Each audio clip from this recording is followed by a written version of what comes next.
അസ്സലാമു അലൈക്കും. എല്ലാ മാന്യ പ്രേക്ഷകർക്കും മുസ്ലിം വിശ്വാസം എന്ന ഈ ചാനലിലേക്ക് സ്വാഗതം.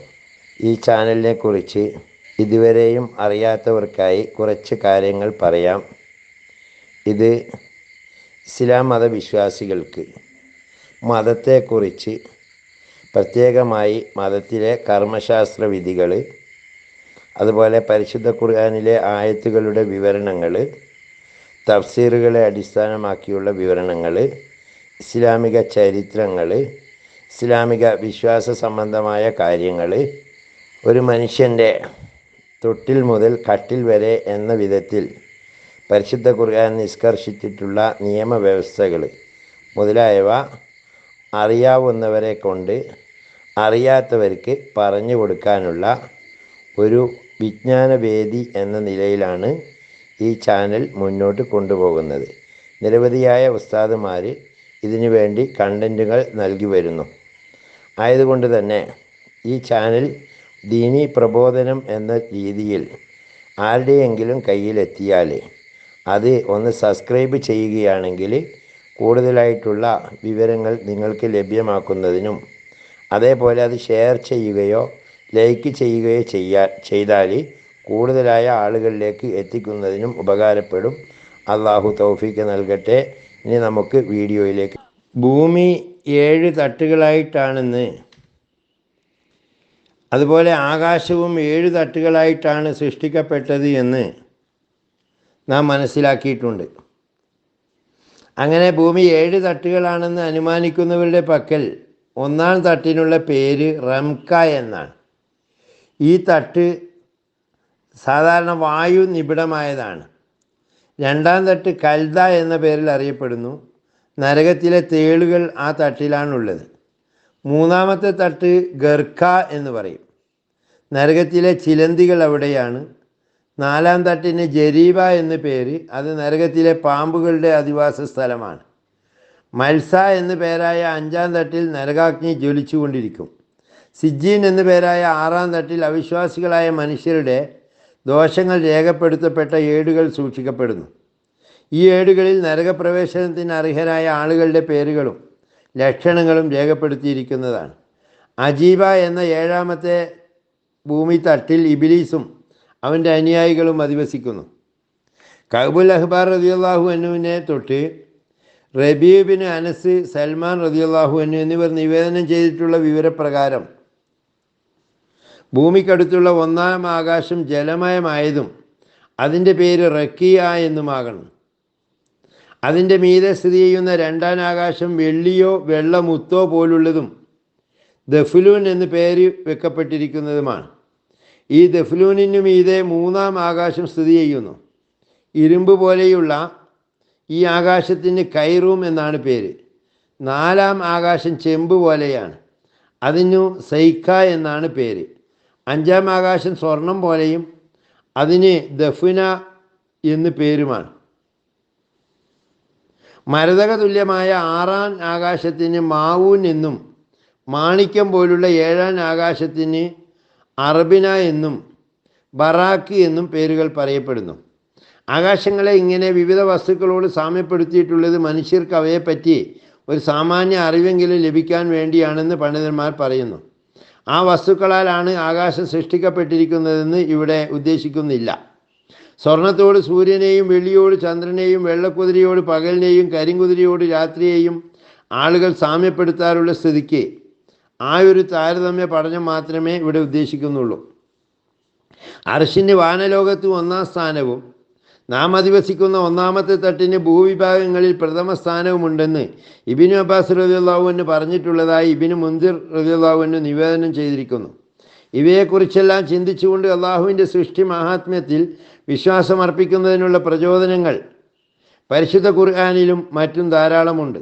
ശാസ്ത്രജ്ഞന്മാരുടെ ഗവേഷണങ്ങൾ ഇപ്പോഴും നടന്നുകൊണ്ടിരിക്കുന്നു.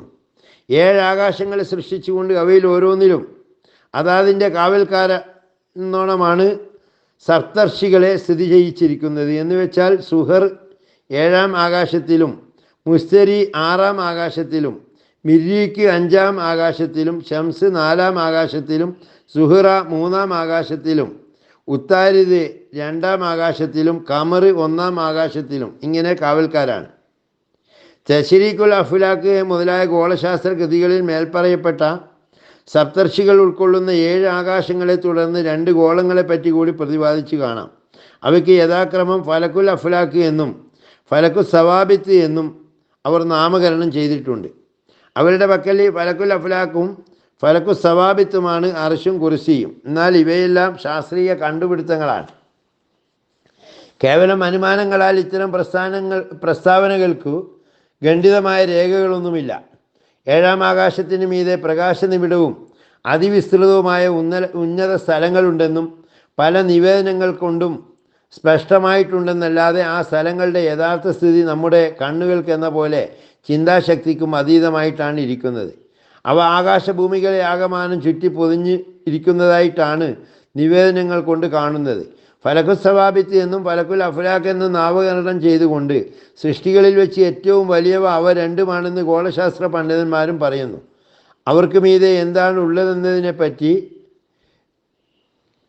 ലാക്ക വലാമല, ഒഴിവുമല്ല നിറഞ്ഞതുമല്ല എന്ന് മാത്രമേ ആ ശാസ്ത്രജ്ഞന്മാർക്കും പറയാൻ കഴിഞ്ഞിട്ടുള്ളൂ.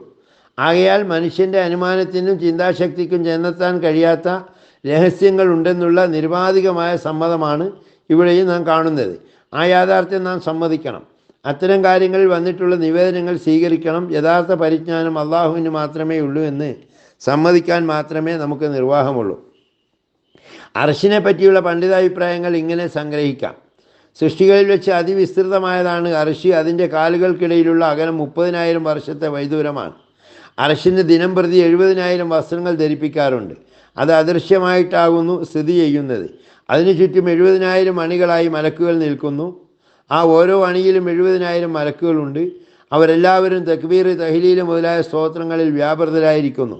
1,00,000 മലക്കുകൾ വീതം ഉൾക്കൊള്ളുന്ന 1,00,000 അണികൾ അർശിൻ്റെ പിന്നിലുണ്ട്.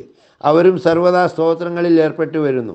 ഇങ്ങനെ നോക്കുന്നതായാൽ തന്നെ അള്ളാഹുവിൻ്റെ മലക്കുകൾ സംഖ്യാതീതമാണെന്ന് കാണാം.